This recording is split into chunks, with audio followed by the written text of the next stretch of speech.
नमस्कार दोस्तों। सुशांत सिंह राजपूत के मामले में अब बड़े बड़े नाम आ रहे हैं सामने, बड़े बड़े चेहरे सामने आ रहे हैं और बहुत कुछ सामने आ रहा है, परंतु अभी तक जांच एजेंसियों को पता नहीं कुछ क्यों नहीं मिल रहा है। वो क्यों शांति बैठे हुए, उन्होंने क्यों नहीं अभी तक अपना मुंह खोला, कुछ क्यों नहीं बोल रहे हैं।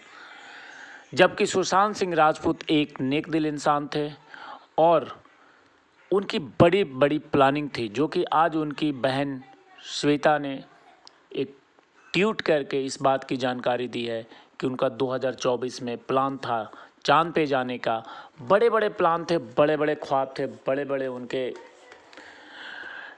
बड़ी उम्मीदें थी, सब कुछ था, लेकिन सुशांत सिंह राजपूत की हत्या को आत्महत्या का रूप देने के लिए सारे लोग तुले हुए हैं।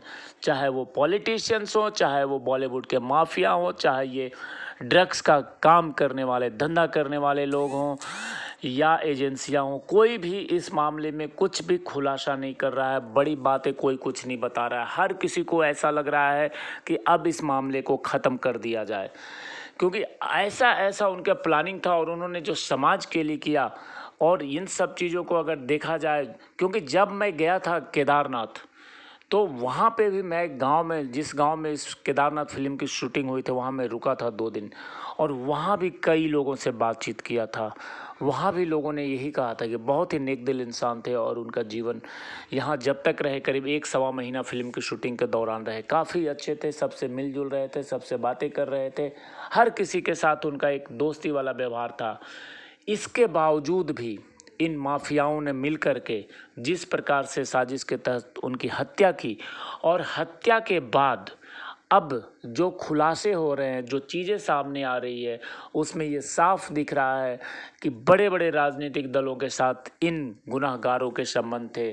बड़े बड़े लोग इनके पीछे लगे हुए हैं। बॉलीवुड के माफिया से लेकर के दुबई में बैठे ड्रग्स के बड़े बड़े आका, ये सब लोग इनके पीछे सहायता कर रहे हैं, क्योंकि जो गुनाहगार हैं, जिनके बारे में हम ऐसी बातें करते हैं कि कहीं ना कहीं ये लोग शामिल हैं, लेकिन उनको साथ देने के लिए पीछे से बहुत बड़े बड़े लोग पैसे के साथ लगे हुए हैं और अपनी पहुंच के साथ लगे हुए हैं।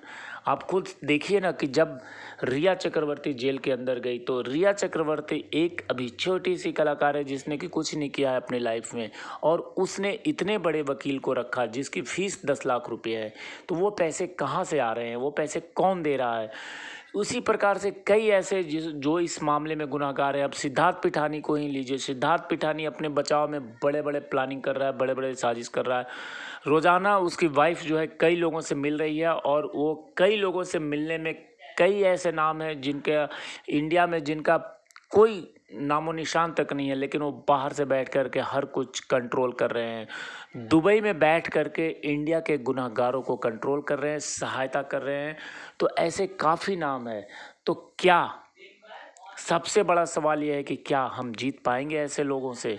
क्योंकि हमारा तो भरोसा सिर्फ़ और सिर्फ जांच एजेंसियों पे है, और जो चीज़ें सामने निकल कर के आता है उसके मुताबिक कई ऐसे लोग हैं, कई ऐसे साजिशकर्ता हैं जिनके ऊपर साफ साफ कई सारे सबूत हैं, सब कुछ सामने मिला हुआ है, परंतु पता नहीं क्यों वो अभी भी बच रहे हैं और बचा रहे हैं।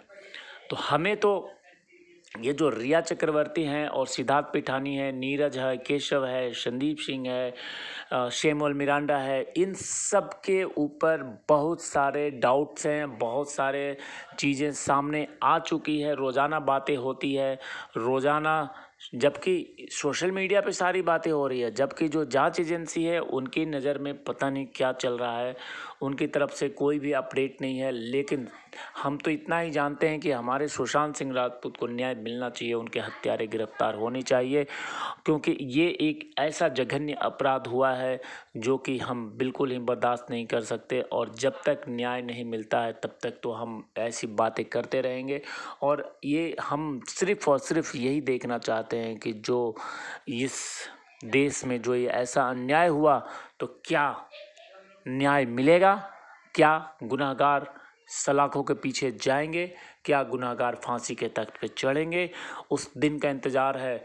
और हम तो आप लोगों से भी यही अपील करते हैं।